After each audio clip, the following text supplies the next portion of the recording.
It's a fact. I couldn't argue with it. Yeah.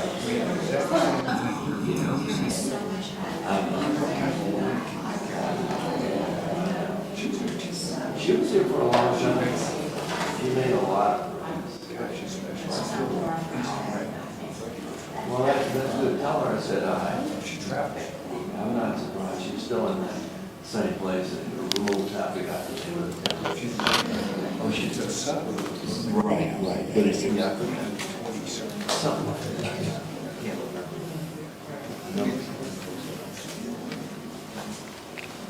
Well, good morning, everybody. We've got a big group this morning.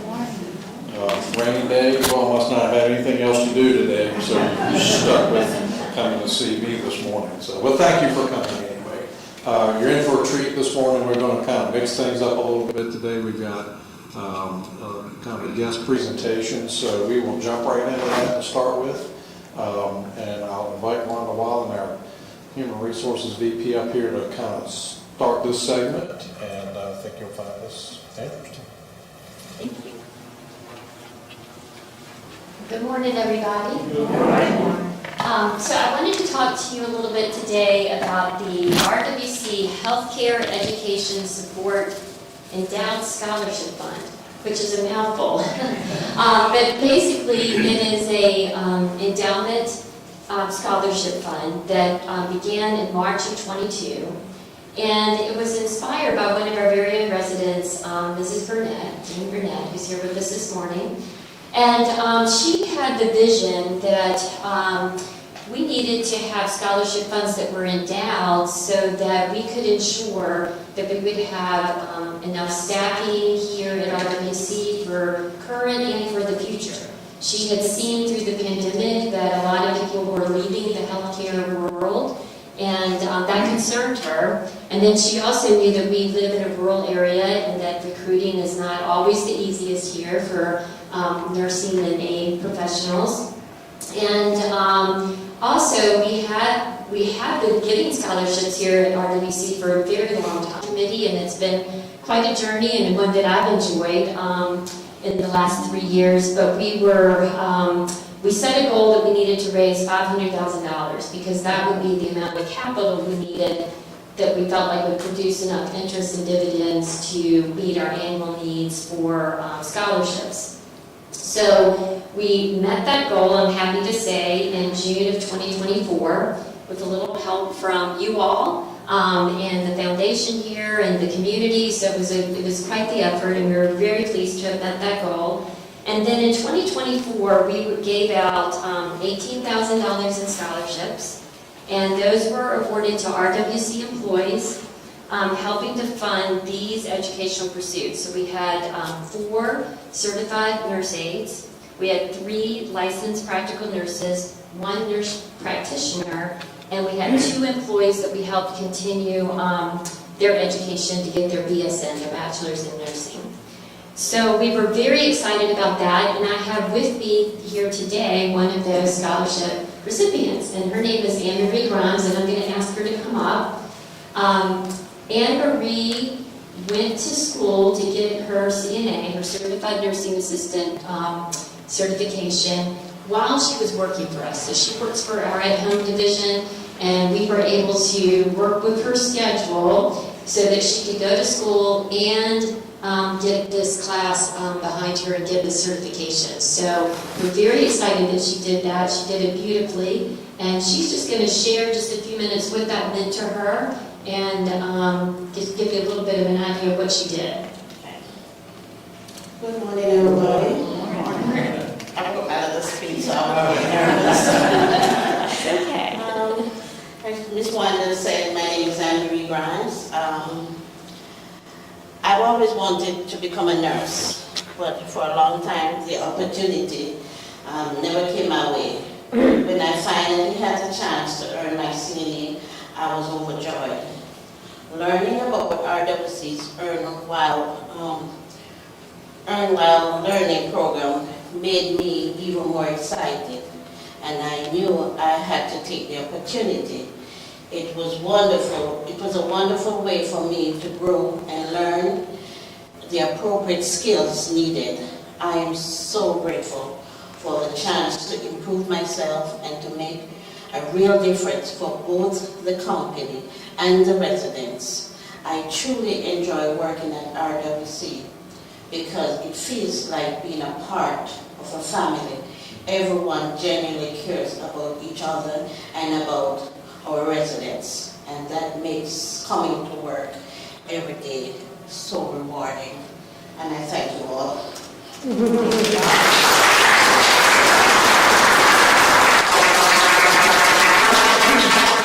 So as you can see, this meant a lot to Anne-Marie, and she works at home, but she is assigned mostly in the health center, and so she has a family that she's been working with there for quite a while now. Almost 3 years. Almost 3 years now. Two years now. Okay. So very exciting for her. And so another thing that we are working on with the scholarship funds is to bring some foreign nurses to RWC. And so we're looking for our first group to come the end of 2026, early 2027. So we'll be getting more information out to you about that. But thank you all for your continued support of this fund. Denise has all the information. If you'd like to donate, you certainly can see her, and she'll get you the information that you need for that. But thank you for giving us a few minutes this morning to share with you. Thank you all.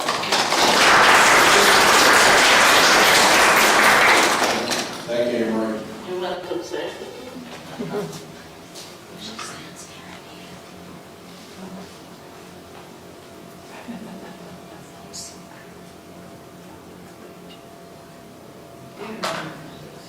Technology's sort of got a little personality this morning. I wanted to show you something else, but it doesn't want me to show you that, so wait for that until next month. What I was going to show you, I'll talk about that. Anyway, so we started off this morning with the scholarship update and current recipients. We're going to book in the backside of happenings today with some announcements about some other fundraising opportunities that are going on to support the scholarship. So stay tuned for that as we round up today. So that covers that one. Real quick, just a couple things, not just certainly an exhaustive list of what's happened, in the month of, what are we working on? September. Now we're a week in October. We had a successful marketing event a couple weeks ago. We're making good headway on the well. I'll talk a little bit more in detail about that in a minute. Celebrated our 40th anniversary last week. I hope everybody had a good time. We celebrated Ms. Burke's 110th birthday. We've celebrated our 75th anniversary. I mean, we're celebrating, we're just overflowing with celebration. So, hey, that's a great thing, right? It really is a unique opportunity to be part of a community with all that kind of stuff going on. That's pretty rare. It's pretty remarkable. So, I certainly am privileged to be here, and I hope you feel good about that too. So what's going on? I told you last month that the alarm guys were supposed to be here to start work on the 29th. Well, they changed their mind. The couple of projects they're working on that are in front of our project took a little longer to get inspected than they expected. So they are tentatively, and tentatively I use that very loosely, going to be here the week of the 20th of October. So again, we'll keep you posted as that affects you all, but most of the work really happens, with the infrastructure in this building with regard to the alarm system, and that's really the fire alarm system. Pull stations, the horn goes off, all that good stuff. Smoke detectors. We are working on replacing the second well. I've got another slide on that, so I'll talk about that in a minute. Elevator folks are going through their mobilization process to start working on the elevator. As soon as we have a start and out of service date, we'll let you know about that. And just usually flash the census numbers up. You can see them there. We're running about 88% occupancy in independent living, 83 in health center, and 87 in assisted living. So how's the well going? The well's going really well. I was going to show you a little video of water coming out of the well, because we actually started making water on, not ready to drink yet, but we started making water on Monday. So they really accomplished, the big part of what they call it the construction of the well. That's when they put the screen down, they put the gravel down, and they grout all the way up. So I walked out there last night as I was leaving, and the top of it's got a cement top on it. So that's doing it. So now what they've got to do is go through the rest of the process that they go through to get to the test phase. So they basically have to swab out the casing and the screen down the bottom. And if you can imagine a 750-foot long Q-tip or mop, they go down with that and they clean the screen down in the bottom. That's about how deep it is, about 30 feet of screening down the bottom where the water comes in. Monday when I came in, Kevin, the head driller, they had air going down the well at about 280 feet or so, and water was coming up like nobody's business. So he was very, very happy with that. Now it has to go through all the other steps of, you think the engineering would be in front of everything else, but it isn't. So they've got to go through all those other steps. So we're still probably looking at very, very late this year, early next year before they actually turn it back over to us to put it in the system for water production. But so far, everything's going well and maybe slightly ahead of plan. I will say that I allowed too often. Stuart, Yes. question, just because you're on this topic. Is there any idea if there will be any effect of the new school that's being built up here on the water heater or the, I don't know what you want to call it, but anyway. I didn't know if that's going to take water away from other things. So the question, that's a good question. The question was, is the new school going to affect the aquifer in the water? To the best of my knowledge, no, because I believe that whole development is on the town of Kilmarnock water system. Right. Now, they're getting their water from somewhere too. They're not making water. So they're probably, if I had to guess, they're probably in the same formation that we're in. But I don't think that little bit of water that they use, on a daily basis is going to bother anything. I mean, if you think about it, the paper mill over in West Point is drawing almost 20 million gallons a day out of that same aquifer, and it doesn't seem to bother that. So we're going to be pulling out probably somewhere in the 25 to 35 range, that 1,000 gallons a day. So dropping in a proverbial bucket. So I don't think the school's going to have any effect on that. It probably won't, but although, you mentioned West Point, when they have the Christmas closed down, the aquifer goes up actually. Yeah. Because they don't have percent use. So, but that's an incredibly intensive use. The school is not even remote. I don't know if the school would even use as much as we use. Probably not. So good question. Anything else on the well? So it is, moving right along. We're happy with that. Someone had asked a question about Medicare, and we're in the open enrollment time and all that. And there were a couple of questions back and forth about different aspects of Medicare. So I stuck a little few slides in here about that. Probably most everybody, is well versed in Medicare, but you do have a little bit of choice, well, to a degree. And this is different for every single individual. There's 30 or 25 people in here. There are going to be 25 different cases. There's probably not going to be 2 people in here who have the same situation. You may get your benefits directly from Medicare. You may have coverage from the company or the government where you retire, all kinds of stuff. So I'm not going to hit everybody's situation, but and we're not Medicare advisors. So here's my disclaimer. I'm offering general information to you today, all of which is available to you. You've got to select a plan that best fits your situation. And I'm not going to recommend, nor is anybody else here going to recommend, a particular plan to you. But we are going to tell you a couple of things that I think are fair for you to consider in the process of considering which plan is best for you. If you are even debating Medicare, traditional Medicare versus Medicare Advantage. And then a super great resource is this particular link on AARP. And I will have this handout sent to Amy to send out to you. Don't worry about writing it down unless you don't get Amy's emails or are disconnected after you leave here. But there's a really good rundown in AARP about the 2 different options and a lot more detail than we're going to show you here today. But really quick, main difference is traditional Medicare A and B is run by the government. Medicare C or Medicare Advantage is run by private insurers, so Aetna, Humana, United Health, all that crowd. So you got your really good choice between worse and worse. Insurance companies or the government.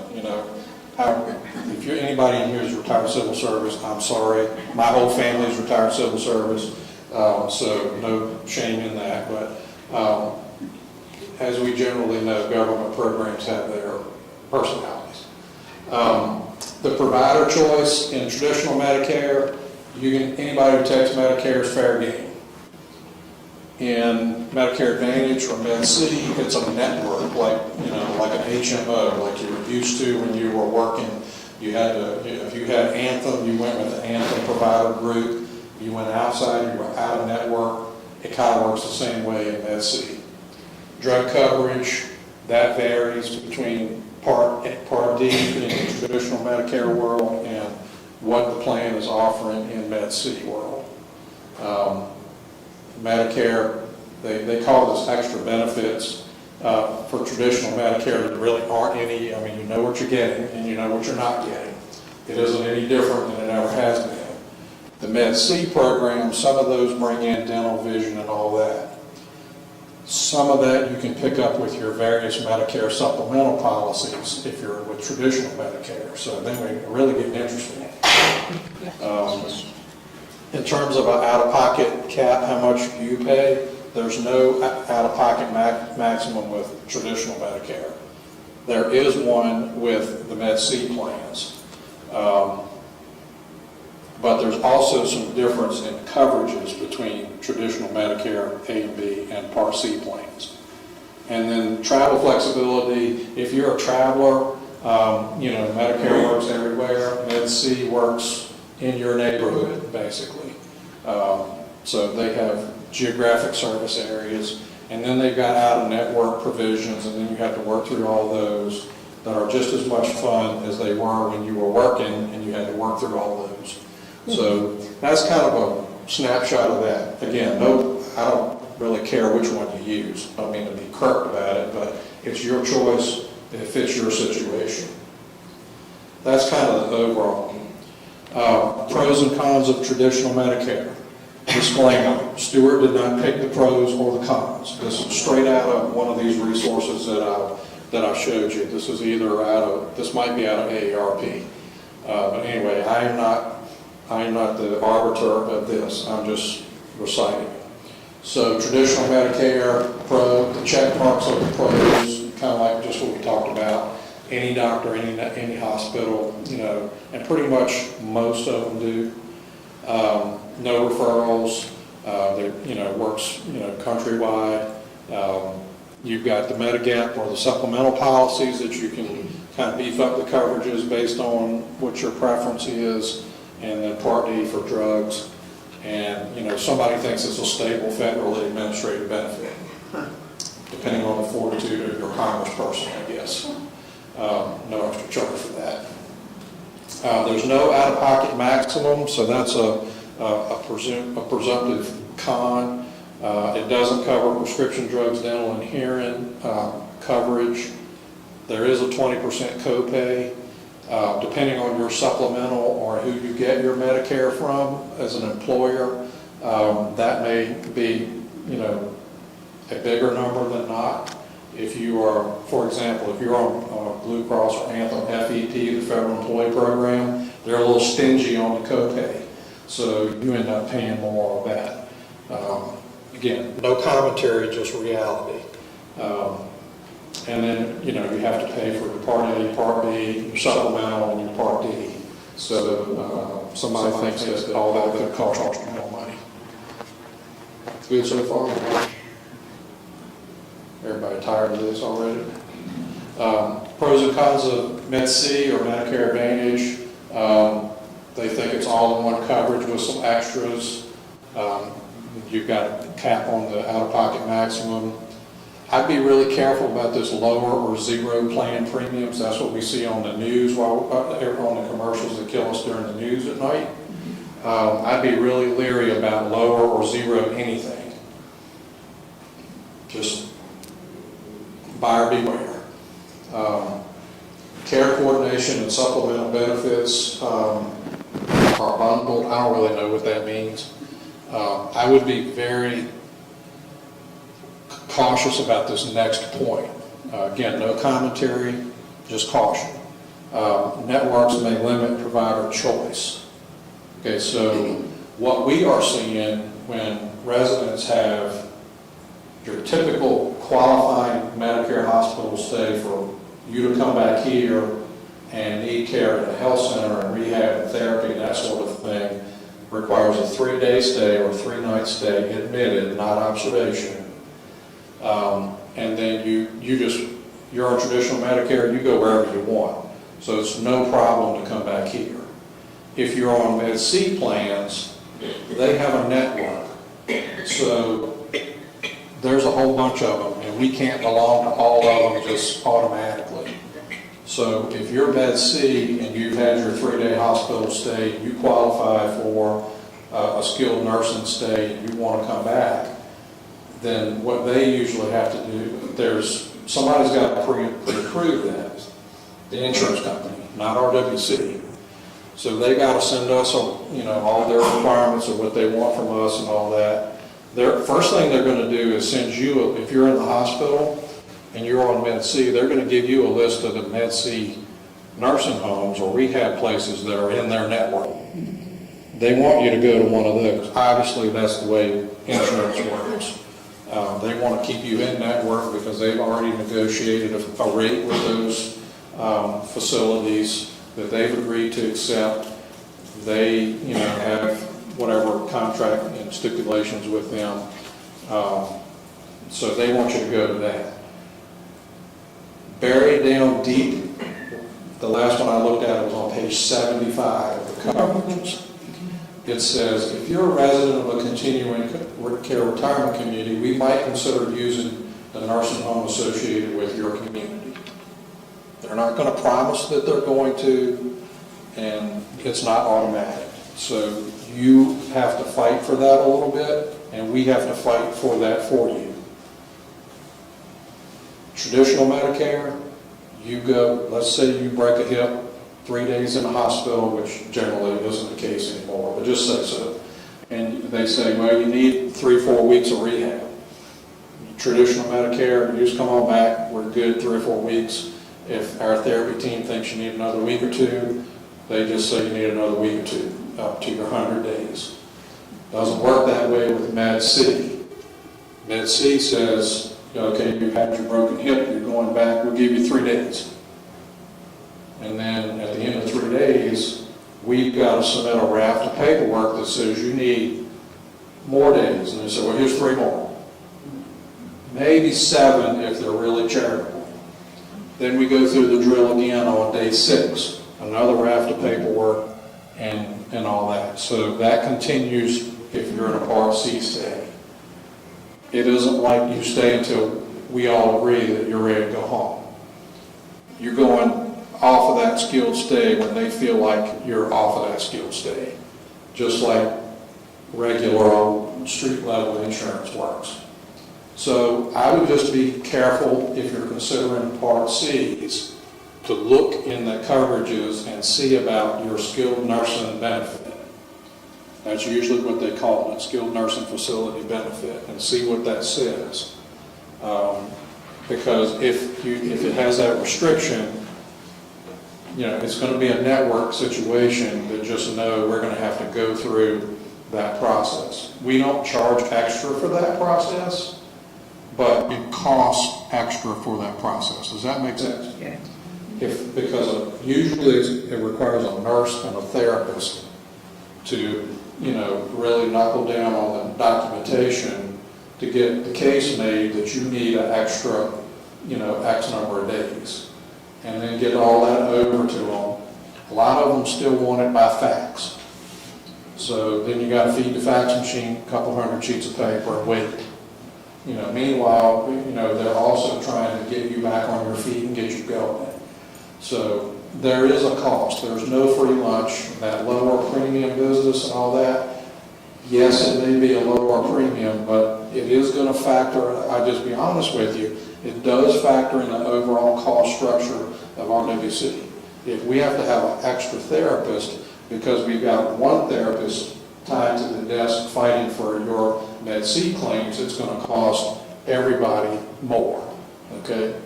How much, I don't know. But just know that that's an extra cost of doing business that comes with Med C. I'm not trying to talk you into or out of Med C.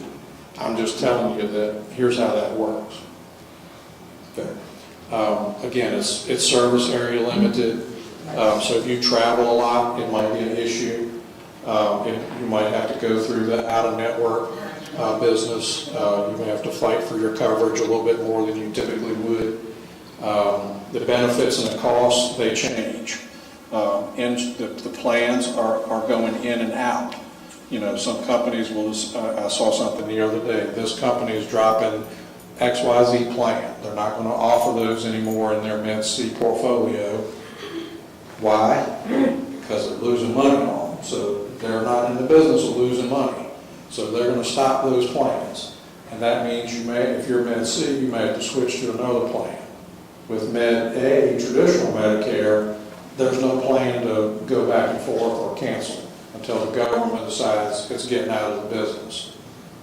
Right now, I don't think they've got the intestinal fortitude for that. It'd probably be a good idea for everybody, but no extra charge for that either. There's no supplemental policies with Med C. Some might see that as an advantage, some might see that as a disadvantage. Again, up to you. So, again, I didn't put the X's and the check marks on there. That's something somebody else has evaluated, probably at AARP. So the consumption of all that is up to you. I'm not really here to try to sway you or swing you one way or the other. But I do think it's fair for everybody to know, Med A and, traditional Medicare's got some challenges too. There's plenty of paperwork that has to be done with that. But the difference is it's just there versus we got to fight for it for you in the Med C or the Medicare Advantage world. They have, they have folks who are, really watching the costs on that a lot more than anybody's watching on the traditional Medicare side. So I'll kind of hush there for a minute, catch my breath, and let you all comment or ask questions. Dr. Moon? In reality also, Advantage doesn't pay the physicians as much as the other. and they are very slow in paying. So that would be a consideration, I would think, anyway. Yeah, good point. Yes, ma'am. And so to add to what Betty said, when I had needed an MRI on my knee, my doctor asked me whether I had regular Medicare or Medicare Advantage. And she said, with Medicare, they'll cover it. But with Medicare Advantage, they may or they may not cover it. That's right. So, and MRIs are expensive, like other procedures. Yeah, that's a good point. So there is a pre-authorization process. So, it's not just your doctor said, you need one of these, you get one of these, like the good old days. That's still the case pretty much with traditional Medicare, but not with Part C. They are much more, interested in managing the care and the costs on that. Typical, like private commercial insurance. Ms. Roberts? Thank you very much for all that explanation. It's very And there's a lot more to it. This is just skimming the surface kind of stuff. But there is a really nice table in the AARP website, with that link, that kind of takes each part and shows you one or the other. They don't pick one for you either, but they'll just, I think, it's fair to know what you're really dealing with, because, the little advertisements on the 6 o'clock news ads, then they leave a few important things out. Not that advertisers ever do that, right? That are germane to, I think your consideration of what works. If you are here and you got Med C, we're going to try to figure out a way to make sure you get covered for whatever we think you need. And, when the coverage runs out, we're going to take care of it anyway. It just is nobody's going to pay us for that piece. And it just changes our overall cost model. But we're still trying to figure out exactly how that changes it, because we don't have a lot of data to work with from the carriers. Ms. Burnett? It doesn't affect me, but if someone has the C plan, can they change back to traditional? I don't want to put a universal yes on that, but we have had some success with that in the past, particularly when we're finding somebody needs more coverage than what Med Advantage or Med C is willing to cover. We have had some folks be able to change. I haven't done enough research to figure out if that's across the board, all Med C plans, or just we've gotten lucky with the ones that we've tried. So, yes. Okay, 2 comments. One of them is on the Med C plan. If you go with Med C, you really need to do your research and start the companies, because, for instance, there was something recently out about how U.S. healthcare had the highest denial rate. And there are other options, Humana and Blue Cross Blue Shield. The other thing in terms of changing back, I don't know what the rule is in Virginia, but you can change back to Medicare without any problem. The question is the cost of your Medigap program. And since Medicare, you have a 20% copay, I believe if your Plan C gets canceled, you can definitely get a Medigap program. But if you're going to switch back, you need to make sure you can get a Medigap program at a reasonable price, and I think that varies by state, so I don't know what Virginia. Yeah, that's a good point. That's one of those things that in that bigger chart in AARP, they call that out too. Your supplemental eligibility is, a whole nother thing to consider in that, particularly if you're trying to flip back to traditional. You might not be eligible to pick up a Medigap policy right then or until the next enrollment, or if you even can do that. So that's a good point. Thank you. Yeah, so it's a lot to, go through. We could probably talk about it for a whole day here. But anyway, just sort of buyer beware, we'll figure out a way to work with it. Are we excited when a resident shows up with a Med C plan? Nah, we're not there yet. But we're not going to say we're not going to take care of you. So anyway, hopefully that's been helpful.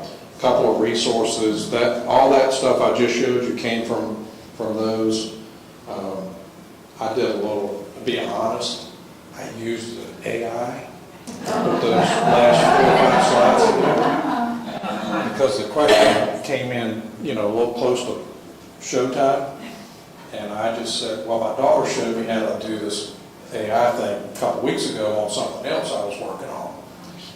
And I said, well, you know what? Let's just give this a try. Otherwise, I'd have to go through that ARP thing, cut and paste, and that, it'd take a couple hours. So I just asked this co-pilot a couple of questions, and whoop, there we go. And sure enough, after that, it said, would you like a PDF or a PowerPoint slide for this? I absolutely would. And I hit the button for that, and poof, there we go. It said, would you like me to make a nice infographic of this? And well, I said, well, let's see what that looks like, because it might look cooler than my slides. I didn't show you the infographic because AI has not mastered its spelling. And I was not going to go through there and fix all the spelling. It was a couple of normal words that it didn't spell right. Like, I'm not going to fool with all that. So, but anyway, thanks for the question, because it just gave me a chance to try another aspect of AI. But that's where AI got all the stuff from. So hopefully everything in there is accurate. I did sort of spot check it against ARP to make sure, but I check on that resource.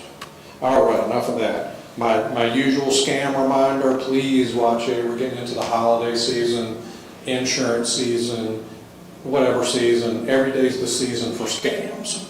So just watch out. Don't answer the phone unless you know the number who's calling you. And if it email, watch out. Social Security, government, Microsoft, all those helpful.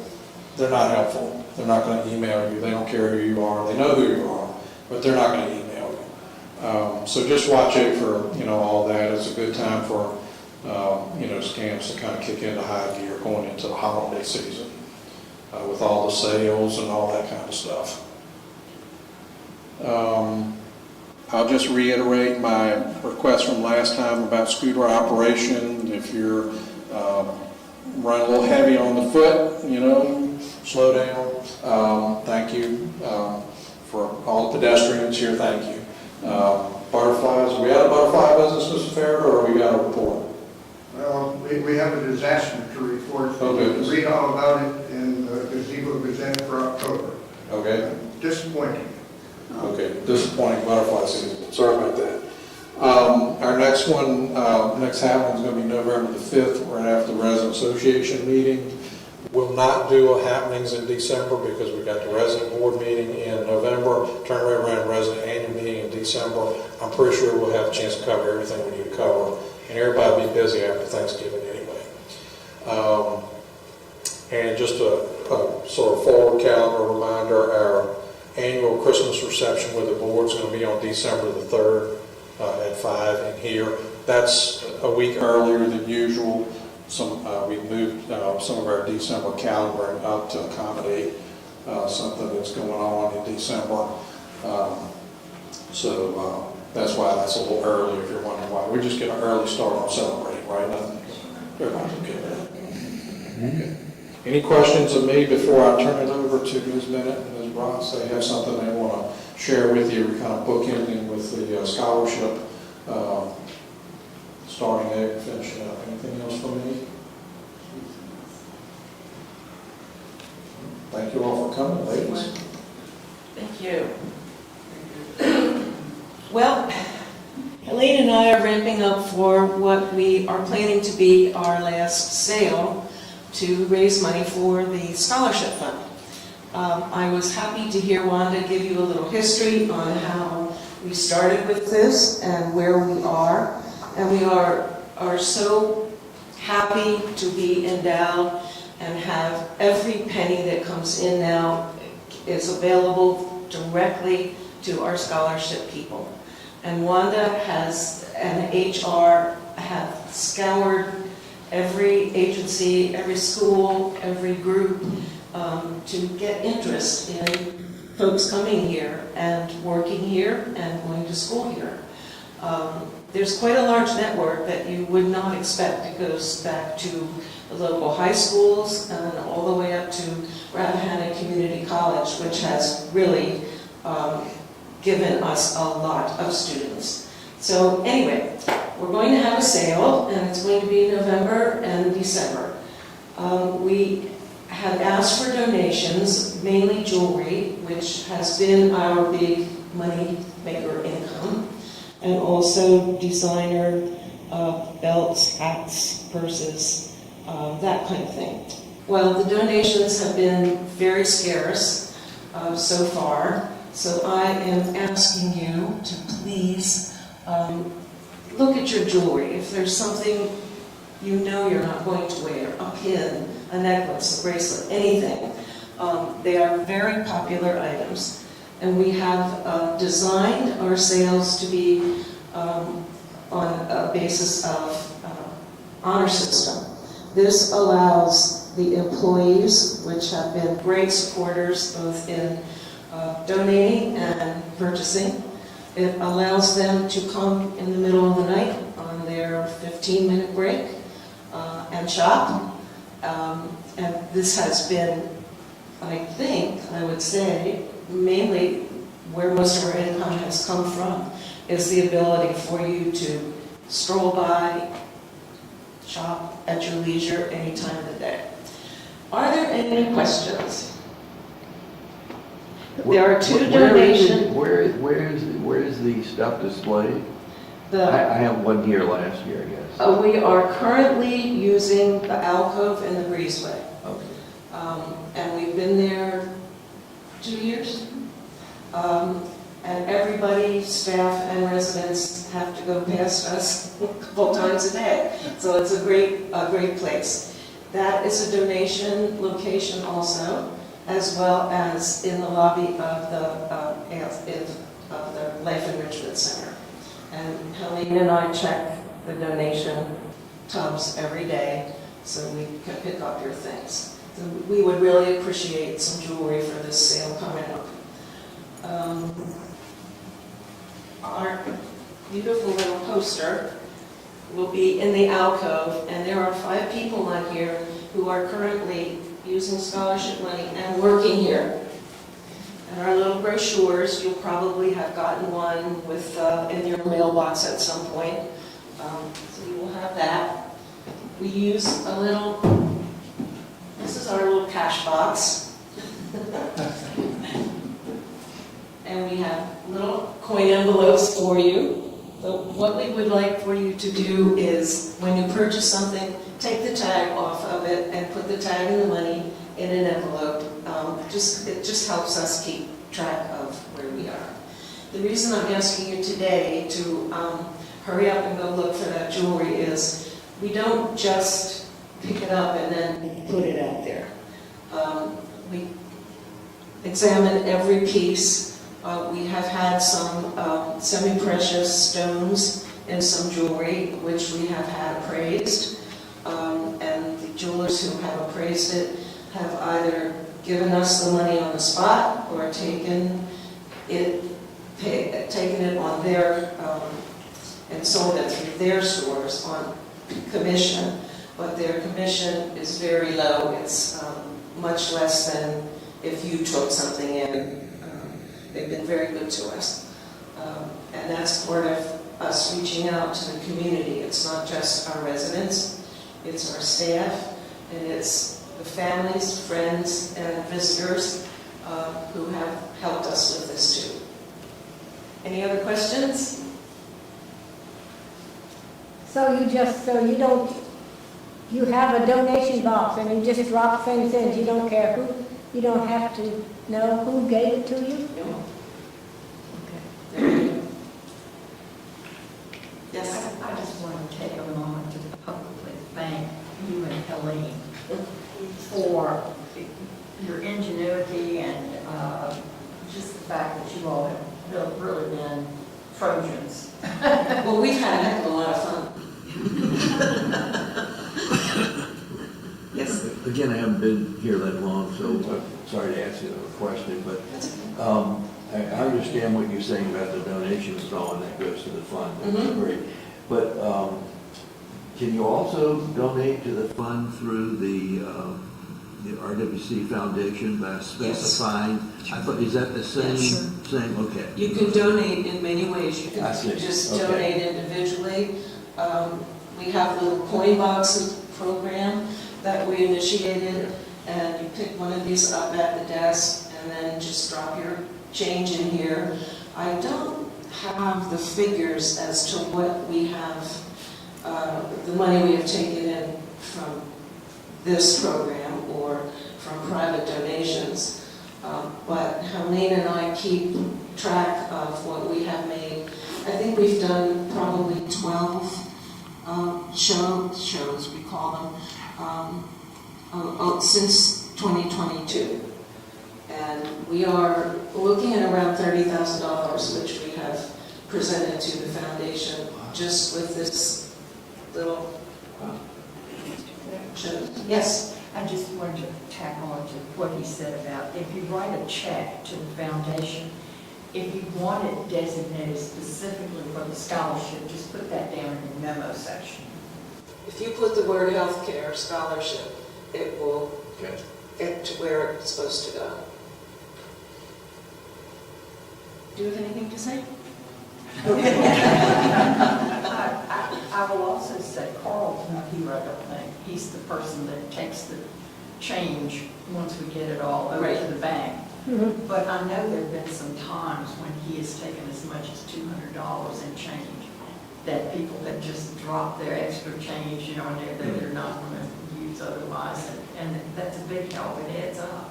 And to hear Anne Marie tell you how she feels about working here at RWC, this is what started this whole thing between Helene and myself.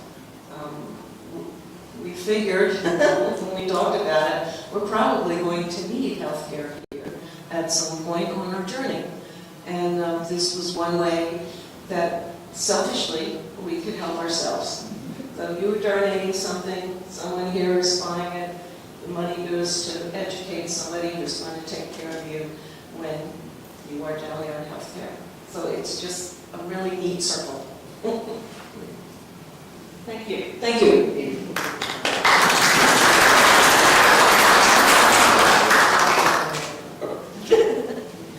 All right, well, thank you. I'll add my appreciation to the scholarship effort. You know, that's for a small community like this, for us to have a fund that big, you know, on a grassroots effort and committed to the healthcare workforce and supporting them through their education, that's really huge. It's a, definite game changer for us. Anne Marie was our employee of the month or so ago, maybe last month, I've lost track, but she's doing a great job, as well as our other nurses and nurse candidates who are moving through that. So we give a shout out, to probably 25 years ago or so now, Miss Evelyn Tillman, which probably not too many people in here know her. She lived in 502.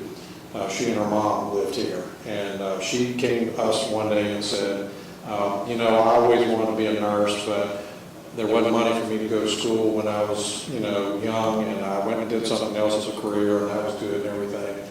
I want to start a fund here for folks who were like in my situation where they want to be that, but they don't have the funds for themselves. So going way back, that was our initial, toe in the water, if you will, on that. And you heard Wanda talk about our funds were sort of running out, started to run out until a few years ago. And we all started this effort to kind of refresh and reboot and recharge and recast that whole program. But really her funds have lasted that long. In addition to some others, that were given. We had some memorial scholarships when one of our directors of nursing, Sandra Madison, passed away. So with that, Ms. Tillman's start, and then a couple of other funds, Ms. Roderick's fund, have really, given, that a good foundation. And then from there now it's really, accelerating to the endowment point, which is pretty remarkable. I think it's well over $600,000 in the fund now. So that's great. And thank you all for That's the sale effort and in the everybody. scholarship, 600 is in the scholarship fund? It is. Yeah. And we're still, right now, we're still growing. So we're working on the last of the funds that we had. So we haven't had to tap the endowment just yet, but it's getting to that point. Ms. Brenda? Well, you notice the name is very, very long, and that's on purpose, because we wanted to make sure that people didn't think that it was limited in any way to just tuition. We have situations, well, first of all, not just, we're using the term nurse because that's an easier one for most of us to think of, but we don't have any idea what the people are going to be called that will be taking care of us in the future. It may not be a nurse necessarily, it may be something else.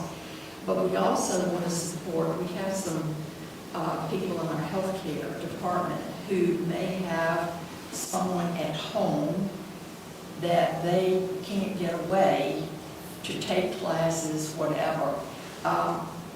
Also, I know when we've gone through periods where gas has gotten really sky high, I mean, sometimes these people can't afford to fill a gas tank so that they can get to a class.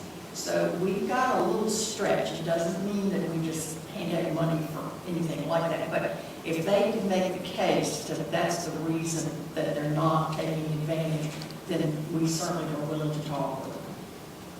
That's great. Thank you. And thanks for all the efforts that go toward that. There's another organization, PEO, the Philanthropy for Women, and it has some guidelines, but they are very open and looking for candidates to finish programs, and they certainly would pop in there with money. Great, thank you. While we're on the donation and fundraising topics, big shout out to Denise for our annual report that you just got recently. She's pretty much the whole mastermind and production behind all that, pulling that all together for us every year, picking the photos and getting all the copy and getting all of us, our assignments, to get all the copy back and everything. So it's a beautiful report, and thank you, Denise, for pulling that together for us. For